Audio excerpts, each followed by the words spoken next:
বিসমিল্লাহির রহমানির রহিম।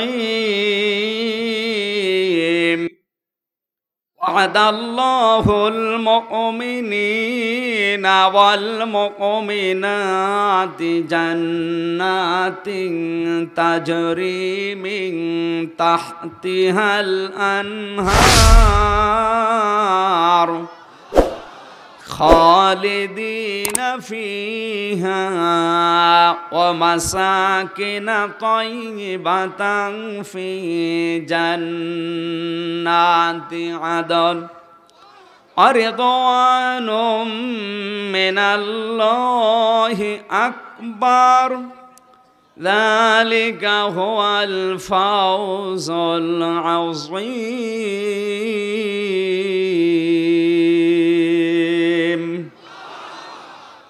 প্রতিটি অক্ষরে অলরেডি আমাদের আমলনামায় 10টা করে নেকি হয়ে গেছে। ইরশাদ করছেন আল্লাহ, ওয়াদাল্লাহুল মুমিনিনা ওয়াল মুমিনাত, মহান আল্লাহ ওয়াদা করছেন তার মুমিন বান্দা এবং বান্দীদের সাথে। পরা কোরআনে আমার আল্লাহ মুমিন বান্দা বান্দীদের সাথে ওয়াদা দিয়েছেন 25টা। কয়টা? সবাই বলেন। আজকের আয়াতের ভেতরে একটা ওয়াদা আছে। এবার প্রশ্ন করছি, ওয়াদা করছেন কে? স্যার, ওয়াদা ভঙ্গ করার সম্ভাবনা আছে। ওয়াদা করছেন কোথায়? বলেন না কেন? মহান আল্লাহ এমন জায়গায় ওয়াদা দিয়েছেন যেখানে ওয়াদা দিলে ওটা আবার পরিবর্তনের সিস্টেম আছে? নেই। লা ইয়াতিহিল বাতিলু মিন বাইনি ইয়াদাইহি ওয়ালা মিন খালফি তানজিলুম মিন হাকিমিন হামিদ। আল্লাহ তাআলা বলেন, এমন কোরআন আমি ওয়াদা দিয়েছি, এর উপর থেকে, ডান থেকে, বাম থেকে, নিচ থেকে কোনো বাতিল প্রবেশ করার অধিকার নেই। তার মানে যে ওয়াদা দিয়েছেন এই ওয়াদা 100% সত্য। কাদের জন্য দিচ্ছেন? আরো জোরে। মুমিন বান্দার বান্দীদের জন্যে। এবার আসেন আমরা মুমিন আছি কিনা দেখি। 810 কোটি মানুষ এই পৃথিবীতে, এখন 175 কোটি মাত্র মুসলিম। কত? বাকি যারা আছে ওরা কিন্তু আয়াতের ভেতরে নেই। আমাদের অন্তত যাদের ঈমান আছে তারা এই আয়াতের মুখাতেব। এবার আমাদের দেখার বিষয় আমরা আসলে মুমিন আছি কিনা, জোর করার বিষয় না। হযরত আবু হুরায়রা বলেন, হে নবী, আমার ঈমান আছে, আমি টের পাবো কি করে? নবীজি বললেন, আবু হুরায়রা, যখন তোমার ভালো কাজগুলো তোমাকে আনন্দ দেয় আর খারাপ কাজগুলো তোমাকে কষ্ট দেয়, তখন বুঝবে তোমার ঈমান আছে। ঝিনাইদহবাসী এই বাংলাদেশে সবার কাছে ভালো কাজ ভালো লাগে। কাল সকাল 9টায় বলবেন, সবার কাছে ভালো কাজ ভালো লাগে না। এমনকি সবার কাছে খারাপ কাজ খারাপও লাগে না। যাদের কাছে ভালো কাজ ভালো লাগে না, সে যে দলের লোক হোক, ও যত নামাজ পড়ুক, রোজা রাখুক, ওর মাথায় পাগড়ি থাক, হাতে তসবিহ থাক, ওটা বেঈমান। কথা বলা লাগবে। তাহলে আপনার ঈমান আছে কি না কারো কাছে যাওয়া লাগবে না, নাকি হাদিস আমি বানালাম? দ্বিতীয় নম্বরে, যাদের কাছে তাদের খারাপ কাজগুলো কষ্টদায়ক মনে হয়। এ বাংলাদেশে এমনও মানুষ আছে যার কাছে খারাপ কাজগুলো কষ্ট দেয় না, আরো আনন্দ নিয়ে করে। মদ খাওয়া ভালো কাজ না খারাপ কাজ? মদ কি মানুষ কাঁদতে কাঁদতে খায় না আনন্দে? ঘুষ খাওয়া ভালো কাজ না খারাপ কাজ? যারা ঘুষ খায় ওকে দেখে দেখায় না আনন্দে? পুলিশ দেখেন কিভাবে তাকিয়ে আছে। আমি কি ওনাদের বলেছি? শুধু ওনারা না, হাজারো মানুষ আজ দেশে ঘুষ খায়, কেঁদে কেঁদে না আনন্দে। কথা বলেন না কেন? তাহলে খারাপ কাজগুলো যাদের কাছে খারাপ লাগে না, আরো আনন্দ লাগে। বুঝতে হবে, ও নামাজ পড়তে পারে, ওর দাড়ি আছে, কিন্তু ওর ঈমান নেই, ওইটা বেঈমান। বাংলাদেশে তাফসীর মাহফিলগুলো আপনার দৃষ্টিতে ভালো কাজ না খারাপ কাজ? তাহলে এইটাই যে বাধা দেয়, যার খারাপ লাগে, ও নামাজ পড়তে পারে, রোজা রাখতে পারে, হজ করে আসতে পারে, ওর ইমান নেই, ওটা বেঈমান।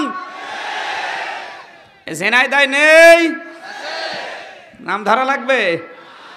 খালি আরজান হাজের মতো 14 বার হজ করলে ইমানদার হওয়া যাবে না।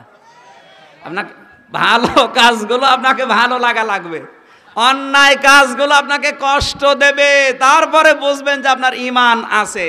তাহলে এই ইমানদার নারী পুরুষের সাথে ওয়াদা দিচ্ছেন কে? কোথায়? কোনদিন আর 2 নম্বরই হবে। কয়টা? 25টা। কয়টা? এখন কয়টা বলছি? একটা। আল্লাহ তার কোরআনে কারিমে মুমিন বান্দা বান্দীদের জন্য ওয়াদা দিয়েছেন, প্রথমে জান্নাতিন তাজরি মিন তাহতিহাল আনহার। আল্লাহ পাক বলেন, আমি আমার মুমিন বান্দা বান্দীদের সাথে ওয়াদা করলাম কোরআনে, তাদেরকে আমি জান্নাত দেব। এটা কোনো কাফের, মুশরিক, হিন্দু, খ্রিস্টান, বৌদ্ধ এদের জন্য, আরো জোরে বলেন, যাদের ঈমান আছে তাদের জন্য ওয়াদা। এমন জান্নাত আল্লাহ বানিয়েছেন যার তলদেশ দিয়ে নদী আর নহর প্রবাহমান থাকবে।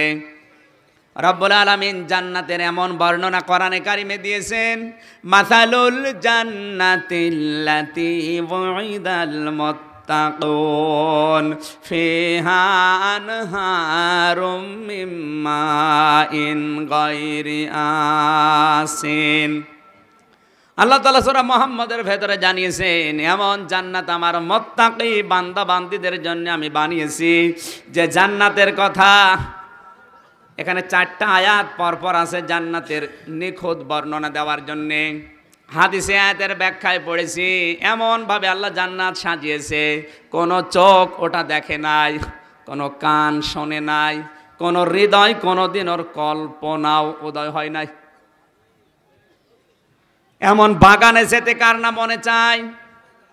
শুধু এতটুকু আল্লাহ দেয়নি, আল্লাহ পাক বলেন এমন জান্নাত বানিয়েছে যার তলদেশ দিয়ে নদী আর নহর প্রবাহমান থাকবে, মদের নদী, দুধের নদী, এরপরে মধুর নদী থাকবে, স্বচ্ছ নির্মল পানির নদী থাকবে। দুনিয়ার যে মদ, এগুলো মানুষ খেলে মস্তিষ্ক বিকৃত হয়ে যায়, মানুষ মাতাল হয়ে যায়। জান্নাতের নহর থেকে মানুষ যখন মদ তুলে খাবে, শরাব, সঙ্গে সঙ্গে তার চেহারায় আমার আল্লাহ পাল্টিয়ে দেবে, চেহারার ভেতরে নূর চমক মারবে। আল্লাহ বলেন খালিদিনা ফিহা, এই জান্নাতের ভেতরে সে চিরকাল থাকবে। সুবহানাল্লাহ বলতে পারেন না? তাহলে জান্নাতের ভেতরে চিরকাল থাকবে না বের করে দেবে? বের করে দেবে না। বাংলাদেশে অনেক মানুষ মনে করে জান্নাতে গেলে আল্লাহ বের করে দেবে না, আর আমি বের হতেও চাইব না, আর জাহান্নামে গেলে আল্লাহ বের করে দেবে আর আমি বের হতেও চাইব। কি? অথচ জান্নাত এবং জাহান্নামের কথা যেখানেই আছে সেখানেই পাবেন খালিদিনা ফিহা আর খালিদিনা ফিহা আবাদা। নাকি বেশি বললাম? জান্নাতের ক্ষেত্রেও খালিদিনা ফিহা, জাহান্নামের ক্ষেত্রেও খালিদিনা ফিহা।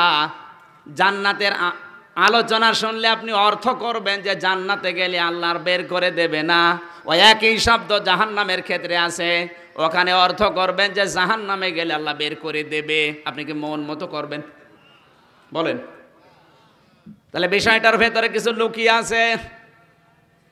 আপনি যদি কোনো কবিরা গোনা আনন্দ চিত্রে করেন, করতেই থাকেন একটার পর একটা, সঙ্গত সময় ছিল মরণের আগে আপনি তাওবা না করে হেলায় খেলায় সময় নষ্ট করে মারা গেছেন কাফের অবস্থায়। কি অবস্থায়? আমার আল্লাহ যদি এই অবস্থায় আপনাকে জাহান্নামে দিয়ে দেয়, আবার বের করে নিয়ে আসবে? যদি বের করে নিয়ে আসে তাহলে কেমন অর্থ হয়ে যাচ্ছে? মানুষের তো গোনা করার আরো স্পৃহা বেড়ে যাবে, যে আমাকে প্রায় 5000 বছর আল্লাহ জাহান্নামে দিল, পড়তে পড়তে আমি কালো হয়ে গেলাম, 5000 পরে তো একদিন না একদিন বের করবে। যখন বের করবে তখন নহর থেকে গোসল করে আমি আবার আমির হামজা হয়ে যাব। কি তাহলে আপনার গোনা করার কি প্রবণতা বাড়বে না কমবে? বাড়বে। আপনি যাই করি, যত শাস্তি হয় হোক, এখানে এখন খুব ডিস্টার্ব হচ্ছে, বেশি সমস্যা কি? মঞ্চ মনে হচ্ছে বসে যাচ্ছে, হ্যাঁ এই যে কাজ হয়ে গেছে।